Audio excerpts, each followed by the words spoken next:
Тэгэхээр өнөөдөр Монгол улсад энэ шүүхээр асуудлаа шийдвэрлэх гэдэг бол үнэхээр тамийн ажил болж хувирсан. Монгол хүнийг үнэхээр хашраа, махлаа, зовоо гэвэл шүүхээр л явж байгаа. Энэ тэтгэмжийнхээ араас яагаад зарим хүмүүс явж байгаа болчдөг вэ гэхээр энэ мөнгөн дургуудаа биш. Зүгээр үнэхээр тэр явдал суудал, тэр хүнд суртал, хүнлэг биш харьцаа энэ бүх зүйлээс халгаад тэр тэтгэмжийнхээ араас явдаггүй. За шүүхийн шийдвэр гарсан ч гэсэн түрүүн бид нар зөндөө ярьлаа. Биелэлт нь байхгүй. Өнөөдөр нэг 12% биелэлтэй байна гэж. Тэгэхээр энийг үндсээр нь бид нар өөрчлөх ёстой. Тэгээ энэ өмнө нь бол бид нар чинь 3 процессын хуультай байсан шүү дээ. Иргэний хэрэг, за эрүүгийн хэрэг, захиргааны хэрэг, шүүхээр хянан шийдвэрлэх тухай гэдэг. Тэгэхээр энэ гэр бүлийн асуудлыг нэмчихээр бүр хүндрээд дордчих юм биш байгаа да. Ер нь зарим хуулийнхаа өмгөөлөгч нар ингээд шинэ салбар болгонд ингээд гарч ирээд байвал хэцүү л гэж ярьж байгаа. Тэгэхээр би бол яг гэр бүлийн хэрэг дээр бол энэ тустай байх нь зөв гэж үзэж байгаа. Ер нь цаашдаа ингэж олон зүйл дээр тус нь юм процесс хууль гаргаад тах нь бол хэцүү баха. За хоёр тодорхой зүйл асууя. Нэгдүгээрт энэ гэрлэл цуслах маргаан дээр гэр бүл дотор хамаг асуудлаа ингээд хүмүүс ил болгодог. Гэр бүлийн нууц байна, хувийн мэдээлэлээ ингээд цагдаа мөрдөн байцаач шүүхийн өмнө ингээд ил болгодог.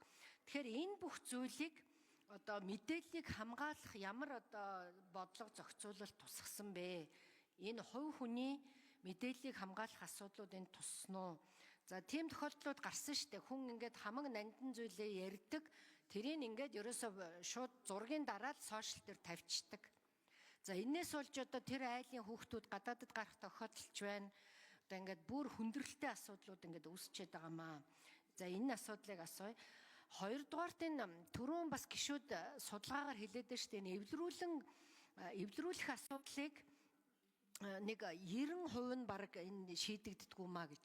Тэгэхээр үнэхээр ийм нийгэмд газар дээр буухгүй энэ асуудал нь шийдэгдэхгүй ингээд хий дэмий цаг үрж тэрнээс болж өчнөө хохирол гараад байгаа бол энийг заавал гэдгийг нь болчих болно шүү дээ. Яг тэгэхээр энэ эвлүүрэн зуушлах юмыг л нөгөө ороогүй шүүх авахгүй байгаа. Тэгэхээр энэ хооронд чинь тэр зарим хүмүүс өмчөө зараад ийш тийш нь ингээд хөдлөгчж байгаа. За энэ хооронд тэгэл нөгөө хүүхдүүд үлдсэн хүмүүс нь ингээд өмчгүй үлдчихэж байгаа. За хүн амны хэрэг хүртэл ингээд гарч ирсаа. Тэгэхээр энэ асуудлыг бид нар бас сайн авч үзэх ёстой. За тэр түрүүн бас гишүүд хэллээ ингээд хаяг тодорхойгүй гэдгээр яваад идэг гэж. Тэгэхээр Австрийн нэг туршлага байдаг юм байна. Австри залуучуудын байгууллага нь яг энэ хүмүүсийн хаягийг тодорхойлж өгдөг. Төр бол амжихгүй учраас энэ төрийн бас байгууллага ийм зүйлүүдээр бас гэрээгээр гүйцэтгүүлдэг. Эдгээр бол ерөөсө дор нь олоод ирдэг юм байна. Энэ хүн ийм хаяган дээр ийм цалинтай ажил хийж байна гэд ингээд дор нь олоод ирдэг. Тэгэхээр ер нь гадны энэ туршлага судалсан юм уу? Ер нь энэ яг энэ хуулийн дээр ямар орны туршлагыг судалсан юм бэ гэдгийг асуумаар байна. За дээрэс нь энэ тэтгэмжийг нөхөө олгох талаар ер нь шин заалтууд орсон уу? Хүн ингээд өөрийнх нь буруугаас шалтгааллахгүйгээр энэ тэтгэмжийг авч чадахгүй хүүхэд насанд хүрчдэг.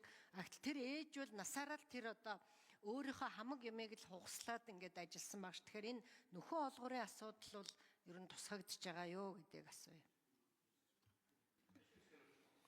За ажлын хэсэг хариулъя. За мэгмар дарга хариулъя. За одонтой гишүүний асуултанд хариулъя. Энэ шүүхийн шийдвэр гүйцэтгэл тэтгэлэг ингээд өлөгдөхгүй байгаатай холбоотойгоор тусдаа энэ шүүх гарснараа ачаал үүсгэж шүүхийн шийдвэр гүйцэтгэх асуудал улам хөндрөх үү гэж. Энэ байгаа хуулиараа ч гэсэн яг гэр бүлийн хэрэг хянан шийдвэрлэх хүүхдийн тэтгэлгийн асуудлыг шүүхийн шийдвэр гүйцэтгэлээр шийдвэрлээ явж байгаа учраас энэ ажил бол явдгаараа явж байгаа. Харин энэ тэтгэлэг төлөлтийн асуудлыг яаж үр дүнтэй болгох вэ гэдэг асуудал дээр түрүүний хэлсэн шийдвэр гүйцэтгэлийн багцуулгынхаа хүрээнд бол тэтгэлэг төлөх, тэрний төлөлтийг сайжруулах чиглэл рүүгээ бол хөшүүргүүд бол орж ирсэн гэдгийг хэлье. За эвлэрүүлэх амжилтгүй болоод байхад заавал ингээд хугацаа өгөөд шүүхтэр ингэж солилцохгүй байх энэ одоо асуудлуудыг хөндөж байна.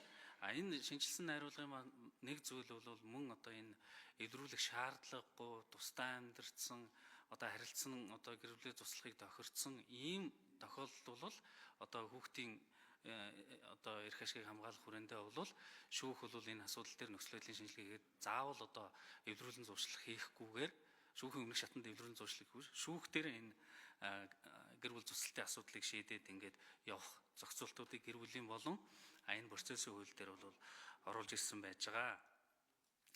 За хаяг тодорхойгүй асуудал бол үнэхээр хүндрэлтэй байгаа практик дээр байж байгаа.